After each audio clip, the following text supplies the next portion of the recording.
सीताराम येचुरी यांचं आज निधन झालेलं आहे। सीताराम येचुरींचं निधन ही आमच्या सगळ्यांसाठी, इंडिया आघाडीसाठी, देशाच्या लोकशाहीसाठी,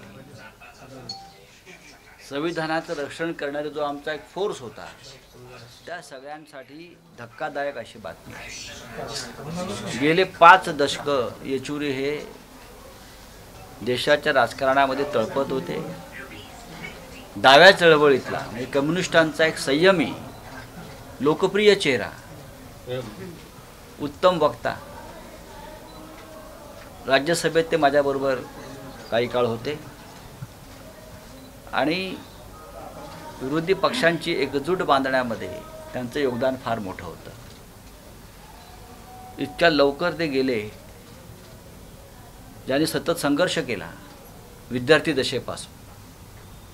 ते विद्यार्थी चळवळीतले नेते आणीबाणीत तुरुंगात होते। आज जे तुम्हाला JNU दिसतंय, त्या JNUच्या विद्यार्थी संघटनेचे सुद्धा ते अध्यक्ष आणि नेते होते। आणि तेव्हापासून आम्ही येचुरी यांना पाहतोय। देशाच्या राजकारणाचं नुकसान झालं आणि एक अत्यंत अभ्यासू, संघर्ष करणारा आणि लोकशाही मूल्यांबाबत कोणतीही तडजोड न स्वीकारणारा असा हा नेता होता। आज उद्धव ठाकरे साहेबांनी पण त्यांना श्रद्धांजली अर्पण केली आहे पक्षातर्फे। हाँ बोलिए। येचुरी साहब का आज निधन हो गया। सीताराम येचुरी जी का इस तरह से हमको छोड़कर जाना अचानक सिर्फ हमारे लिए नहीं, देश के लिए भी क्षति पहुंचाने वाला उनका मृत्यु की खबर है। लगभग 5 दशकों से देश की राजनीति में येचुरी जी का नाम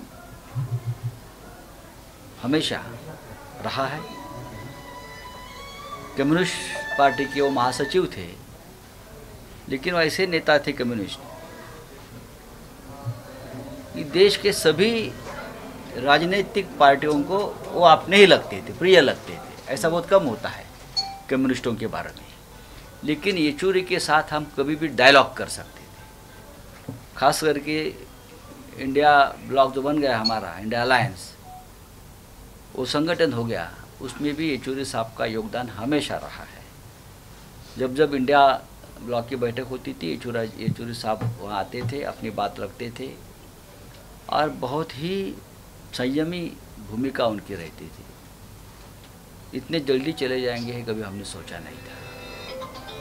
मेरे पार्टी की तरफ से, शिवसेना उद्धव ठाकरे जी की तरफ से मैं उनको श्रद्धांजलि अर्पण करता हूँ। देवेंद्र फडणवीस यांनी असं म्हटलेलं आहे की जसं आपण म्हणालात की क्रोनॉलॉजी समजली, म्हणजे काल पंतप्रधान जे ज्या सरन्यायाधीशांच्या आरतीला गेले गणपतीच्या, तर देवेंद्र फडणवीस म्हणतायत की यापूर्वीचे सरन्यायाधीश हे इतर पार्टीला देखील जायचे, मग आता आल्यानंतर इतका गजब का माजवला जातोय?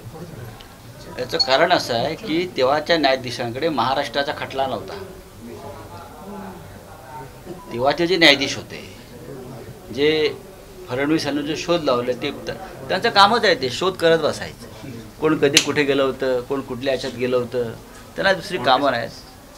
देवेंद्र फडणवीस यांनी एक लक्षात घेतलं पाहिजे की ते न्यायाधीश एका सार्वजनिक कार्यक्रमात गेले होते,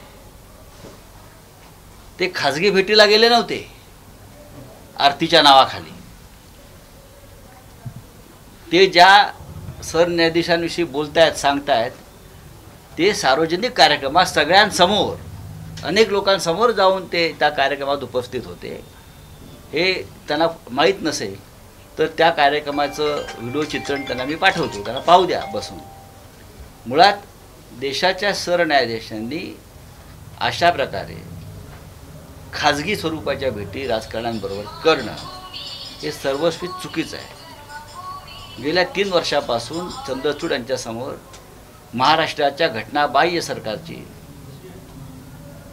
खटला चालू आहे आणि जेव्हा धनुष्यबाण आणि पक्ष सध्याच्या मिंधे मुख्यमंत्र्यांना मिळाला, तेव्हा त्यांचं एक वक्तव्य मला अजून आठवत आहे। ते असं म्हणाले होते की मी नरेंद्र मोदी आणि अमित शहांचा आभारी आहे की त्यांनी आम्हाला शिवसेना पक्ष आणि चिन्ह मिळवून दिलं आणि त्यांच्यामुळे आमचं सरकार टिकलं। याचा अर्थ असा आहे सर्वोच्च न्यायालय आणि निवडणूक आयोग या घटनात्मक संस्थांवर दबाव आणूनच सरकारनं त्यांनाही दिलं आणि त्याच चंद्रचूडना आज किंवा काल तुमचे प्रधानमंत्री भेटतात हे देशाच्या संविधानासाठी, लोकशाहीसाठी अत्यंत धोक्याची घंटा वाजवणारा हा प्रसंग आहे.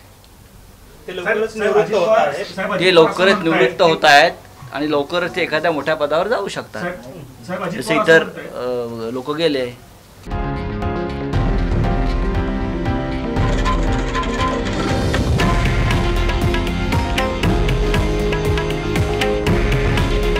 हे आहे देशातील नंबर 1 न्यूज नेटवर्क आणि आपण पाहत आहात TV9 मराठी. काळजी तुमची, हित महाराष्ट्राचं.